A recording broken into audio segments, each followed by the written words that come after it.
Hello everyone and welcome back to the channel. Today we are discussing The Fire and the Moth. It's the latest film by Taiwo Egunjobi, who has given us a lot of good films to think about over the years. On Our Vibes, Green Fever, and yeah, I think there's one or two I'm not remembering at this time. Ini-Dima. Yes, that's another one. And The Fire and the Moth is his latest film, produced in collaboration with the guys at Nemzia Studios. You know, Nemzia Studios does a lot of good things, and because we see their name attached to this project, and Taiwo Egunjobi's name as well, it also helps to inspire more confidence. Now, going to the film, it's a thriller. It's a thriller. And one of the things you first notice once you start this film is that the colors are popping. It's visually stimulating, visually inviting, and you will find yourself getting lost into this universe. It also helps that the characters are compelling to watch, to say the least. And the story, once it starts to make sense to you, I don't think you want to stop because you definitely want to see where it goes to. The Fire and the Moth is currently streaming on Prime Video, and as such, this review will contain spoilers. Yeah, be warned. This is the only one you'll get. Now, what happens here follows this artifact, Ife Bronze Head. It serves as a MacGuffin. It's basically what drives the story, the characters, everything. This Ife Bronze Head pushes things along. This guy, Saba, played by Faniran, gets in possession of this. It's very valuable. In fact, we're told at the point that it's worth $1 million casually. Okay. So Tayo was handed this thing over. It was stolen and was handed this over to deliver to someone else. And gets an idea. Why not keep this for myself? We also get the motivation that's propelling him to take this course of action. His father is seriously ill. He needs money for surgery. And so, yeah, while I'm putting it linearly like this, in the movie, it's not, of course, you don't expect it to happen linearly. It's sort of in bits and pieces before you make sense. I'm like, oh, yeah, this is why Saba, which is the character's name, is doing what he's doing. So Saba gets this Ife Bronze Head and is on the run. He has this encounter with this corrupt police officer, Upper Stephen, played to bits by Olarotimi Fakunle. Olarotimi is always amazing in everything, and he doesn't fall hand here. So Saba is on the run from this guy because he wants it as well as the corrupt guy he is. And then he's also on the run from the good guys, the custom.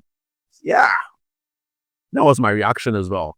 So this guy, William Benson, is the lead custom guy who is on the case. His superior, played by Keppy Ekpeyong Bassey, has told him to please leave it. How has that be? Don't want you on this thing anymore. But my guy's like, yeah, I'm gonna see it to the very, very end. And yeah, it is a dear price for that to resolve. But yeah, to be expected. So Saba is on the run. Saba runs into this lady played by Ini-Dima Okojie and her sister.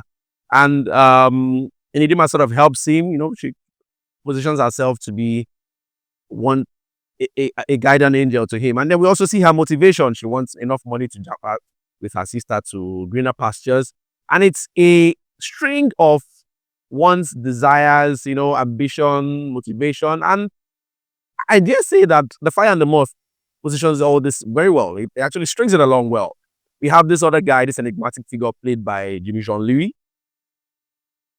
This guy, we know Jimmy speaks French, and his character here is a French guy, he's a French assassin hired by the person whom the Bronze Head was supposed to end up at. But Saba's actions deprived him from it and was like, you know what, Jimmy, my very good assassin guy, go to Nigeria, kill whoever you need to kill, and then get me my prized possession. And that's not.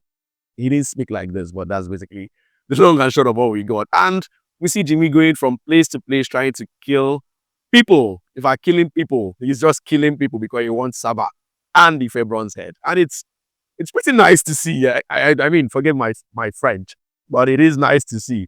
And yeah, I think for what it's worth, The Fire and the Moth is actually a good film. It is a good film.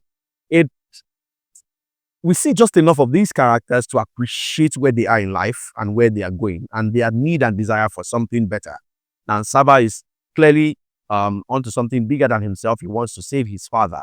And it's pretty sad, or more accurately put, poetic, when things come around in full circle to the father, who we have to watch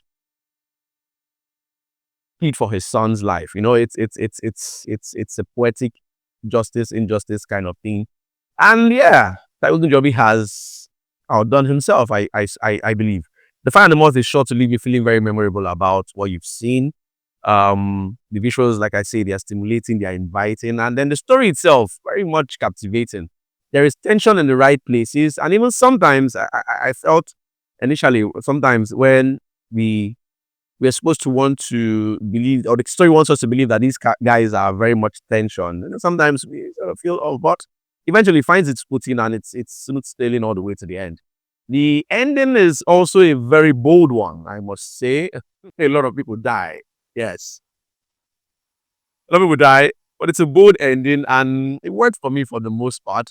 I do think the the scene setting and direction at that end could have done just a little tweaking so that I could feel a little bit more than I felt while watching it. But what I got, it still worked, and I think the Fire and the Moth is a good one in a sea of very many underwhelming entries.